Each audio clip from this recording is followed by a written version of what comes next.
What is with tire width? Why do some bikes, like the Z650 here, come with skinny little tires, while other bikes, like the R1, have big old fatty tires? And if you wanted to put a wider tire on the back of your bike, how's it going to affect handling? We'll figure it out in this video from the MC Garage.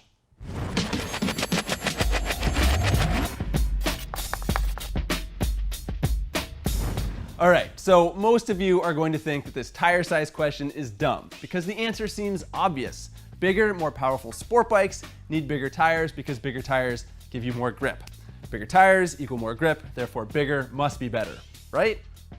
Not necessarily. It is true that a wider tire fitted to an appropriately sized rim is going to give you more grip because it has a larger footprint. But if there's one thing to remember when it comes to tire performance, it's that it is always a compromise.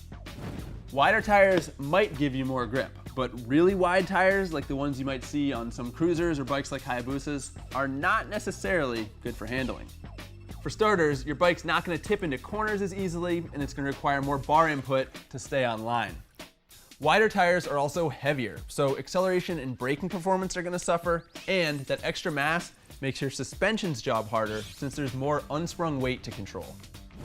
On the other hand, skinnier, lighter tires are actually good for handling, but they can't cope with as much horsepower, and if you were to put a skinny tire on a big, powerful bike, it's going to wear out really quickly. So, smaller, less powerful motorcycles can get away with skinnier, lighter tires, while bigger, more powerful motorcycles need a wider tire so that they offer adequate grip and wear.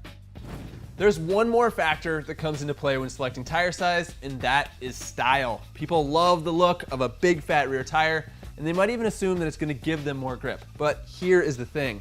If you squeeze a wide tire onto a narrow rim, it might pinch the profile so much that you actually end up with a smaller contact patch. Then there's all those other handling compromises that I also covered. Unless you are a track day rider or a racer and you're looking for that last little bit of grip from a one size larger tire, your best bet is to stick with your stock tire sizes.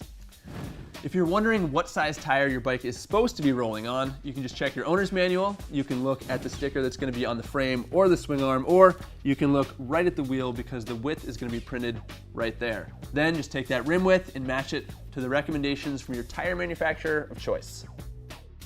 So far, we've just talked about grip and some really basic handling characteristics, but there's a whole lot more to tire dynamics, a whole lot more. One thing I do want to bring up, mostly because I think it's interesting, is how tire width influences how much lean angle can be carried through a corner.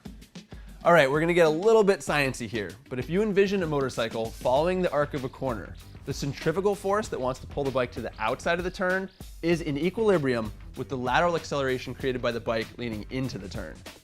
When you're cornering on a wide tired bike, the contact patch of the tire is farther away from the center line of the motorcycle, so the bike has to lean over farther to achieve the necessary equilibrium.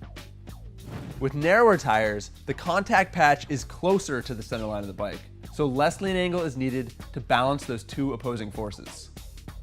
Tire width is one of the reasons why wide-tired MotoGP bikes lean over as far as they do, while narrow-tired Moto3 bikes don't lean over nearly as much.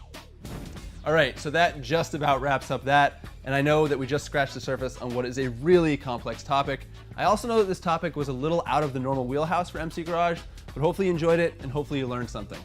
I want to keep the conversation going by posing this question for you guys to answer. If ADV bikes are so big, powerful, and heavy, why are they rolling around on such narrow tires? Chew on that for a while. In the meantime, make sure you subscribe, leave your comments, and ride safe.